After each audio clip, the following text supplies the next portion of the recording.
اعوذ باللہ من الشیطان الرجیم بسم اللہ الرحمن الرحیم۔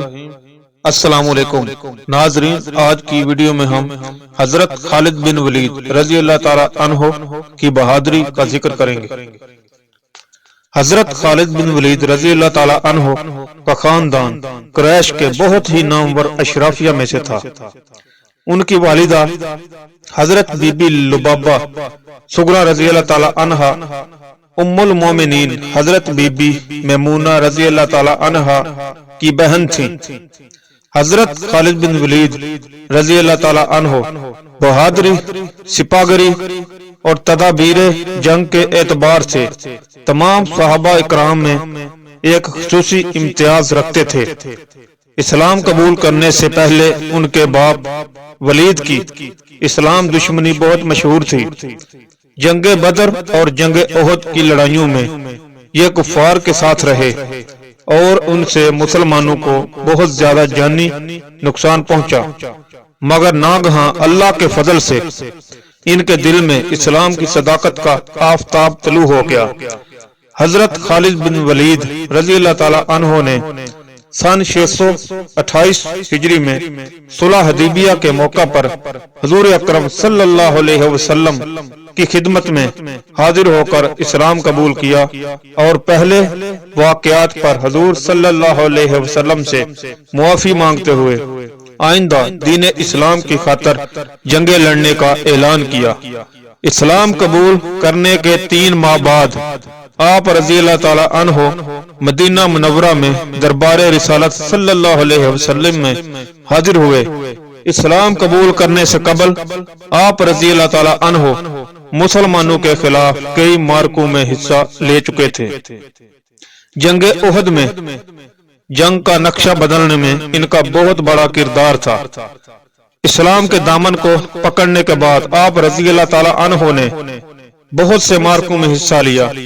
630 ہجری میں فتح مکہ کے موقع پر مسلمان فوج جو 4 حصوں میں تقسیم تھی، ان میں سے ایک کی قیادت حضرت خالد بن ولید رضی اللہ تعالی عنہ کے ذمے تھی۔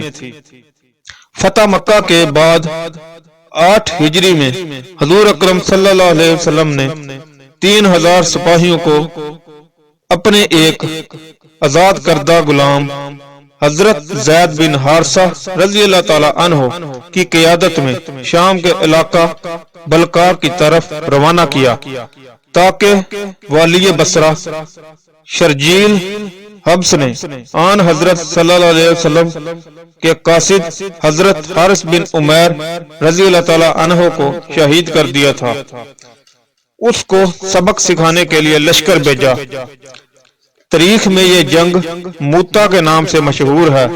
اسلامی فوج کی شرجیل کی فوجوں سے مڈ بھیڑ ہوئی جو تعداد میں 1 لاکھ سے زائد تھے۔ جنگ میں حضرت زید بن حارثہ رضی اللہ تعالی عنہ شہید ہوئے۔ پھر کمان حضرت جعفر طیار رضی اللہ تعالی عنہ کو ملی، وہ بھی شہید ہو گئے۔ پھر حضرت عبداللہ بن رواحہ رضی اللہ تعالی عنہ نے کمان سنبھال لی تو وہ بھی شہید ہو گئے۔ آخری کمان حضرت خالد بن ولید رضی اللہ تعالی عنہ کے ہاتھ آئی تو وہ اس بے جگری سے لڑے کہ دوران جنگ ان کی 9 تلواریں ٹوٹی۔ یوں لڑتے لڑتے حضرت خالد بن ولید رضی اللہ تعالی عنہ اپنی فوج کو بچا کر واپس مدینہ منورہ لے آئے۔ تلواریں ٹوٹنے کی بات جب حضور اکرم صلی اللہ علیہ وسلم کو معلوم ہوئی تو آپ صلی اللہ علیہ وسلم نے حضرت خالد بن ولید رضی اللہ تعالی عنہ کو سیف اللہ کا خطاب عطا فرمایا۔ اسی حوالے سے علامہ اقبال نے فرمایا تھا، سوچا بھی ہے اے مرد مسلمان کبھی تو نے، کیا چیز ہے فولاد کی شمشیر جگردار، قبضے میں یہ تلوار بھی آ جائے تو مومن، یا خالد جان باز ہے یا حیدر کرار۔ دمشق کے علاوہ عراق، ایران اور پھر رومیوں کے خلاف آپ رضی اللہ تعالی عنہ نے جو جنگی حکمت عملی اختیار کی وہ تاریخ میں سنہری حروف میں لکھی گئی ہے۔ حضرت خالد بن ولید رضی اللہ تعالی عنہ نے نبوت کے جھوٹے دعوے دار مسلمہ کذاب کے ساتھ ایک خون ریز جنگ کے بعد فتح حاصل کی تھی۔ مسلمہ کذاب نے اپنے 40,000 پیروکار میدان میں اتارے جو حضرت خالد بن ولید رضی اللہ تعالی عنہ کا مقابلہ نہ کر سکے، اور اکثریت جہنم رسید ہوئی اور کچھ بھاگ گئے، اور مسلمہ کذاب بھی جہنم رسید ہو گیا۔ مسلمہ کذاب کی مہم سے فارغ ہونے کے بعد حضرت ابو بکر صدیق رضی اللہ تعالی عنہ نے آپ رضی اللہ تعالی عنہ کو عراق کی مہم پر بھیجا۔ عراق اس زمانے میں ایران کے زیر انتظام تھا۔ حضرت خالد بن ولید رضی اللہ تعالی عنہ نے عراق کے ایرانی گورنر ہرمز سے کامیہ کے مقام پر جنگ کی اور اسے عبرتناک شکست دی۔ اس جنگ میں ہرمز بھی مارا گیا۔ اسی طرح حضرت خالد بن ولید رضی اللہ تعالی عنہ نے عراق میں پے در پے کئی جنگیں لڑ کر ایران کے زیر تسلط سے عراق کا علاقہ آزاد کروا لیا تھا۔ پھر آپ رضی اللہ تعالی عنہ عراق شام کی سرحد دومت الجندل، جہاں کے عرب عیسائی قبائل مسلمانوں کے خلاف سازشیں کیا کرتے تھے، ان کا محاصرہ کیا اور انہیں شکست فاش دی۔ آپ رضی اللہ تعالی عنہ نے سن 636 میں بے مطابق 15 ہجری یرموک کے مقام پر رومیوں کو ایسی عبرتناک شکست دی کہ انہیں پھر اس علاقے کی طرف پلٹ کر دیکھنے کا ہوش نہ رہا۔ 17 ہجری میں حضرت عمر بن خطاب رضی اللہ تعالی عنہ نے آپ رضی اللہ تعالی عنہ کو معزول کیا۔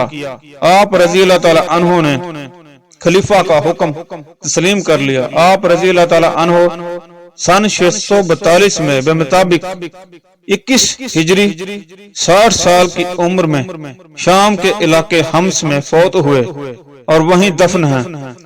ایک اور موقع پر حضرت خالد بن ولید رضی اللہ تعالی عنہ نے مجاہدین اسلام کے ہمراہ مجوسیوں کے ایک قافلے کا محاصرہ کر لیا جو کئی روز تک جاری رہا۔ اس دوران مذاکرات کے کئی دور ہوئے۔ آخر کار مجوسیوں نے مسلمانوں کے سپہ سالار حضرت خالد بن ولید رضی اللہ تعالی عنہ سے مطالبہ کیا کہ آپ رضی اللہ تعالی عنہ اسلام کی صداقت اور حقانیت کی کوئی واضح نشانی اور کرامت ظاہر کریں جس سے ہمیں اسلام کی صداقت کا یقین آ جائے، تو ہو سکتا ہے کہ ہم سب اسلام کا کلمہ پڑھ لیں۔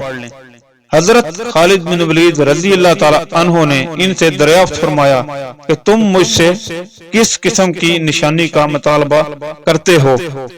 انہوں نے کہا آپ رضی اللہ تعالی عنہ ہمارے سامنے زہر کا پیالہ پئیں، اگر آپ رضی اللہ تعالی عنہ کے جسم پر زہر کا کوئی اثر نہ ہوا تو ہم تسلیم کر لیں گے کہ آپ رضی اللہ تعالی عنہ کا دین ہی دین حق ہے، اور اگر عام لوگوں کی طرح آپ رضی اللہ تعالی عنہ بھی زہر کے اثر سے محفوظ نہ رہے تو ہم آپ کے دین کو سچا نہیں مانیں گے۔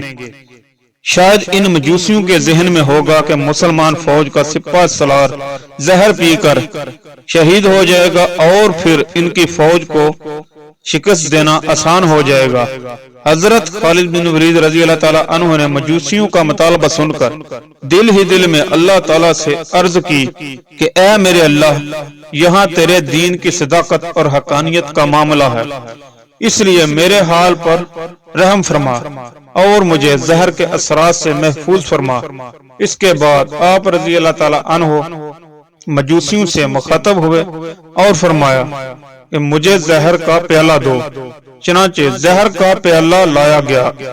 آپ رضی اللہ تعالی عنہ نے اسے اپنے دائیں ہاتھ میں لیا اور بسم اللہ پڑھ کر ایک ہی سانس میں زہر کا پیالہ پی لیا۔ مجوسیوں کا خیال تھا زہر کا پیالہ منہ کو لگتے ہی مسلمانوں کے سپہ سالار کی زندگی کا خاتمہ ہو جائے گا، مگر یہاں تو معاملہ کچھ اور تھا۔ حضرت خالد بن ولید رضی اللہ تعالی عنہ زہر کا پیالہ پی کر اللہ تعالیٰ کے حکم سے صحیح سالم کھڑے ہو گئے۔ حضرت خالد بن ولید رضی اللہ تعالی عنہ کی یہ کرامت دیکھ کر تمام مجوسی پکار اٹھے، خالد بن ولید رضی اللہ تعالی عنہ کا دین سچا دین ہے۔ ناظرین، اگر آپ اس طرح کی اور ویڈیوز دیکھنا چاہتے ہیں تو کائنڈلی چینل کو سبسکرائب کریں اور بیل آئیکن کو پریس کریں تاکہ ہر نئی آنے والی ویڈیو آپ تک پہنچ سکے۔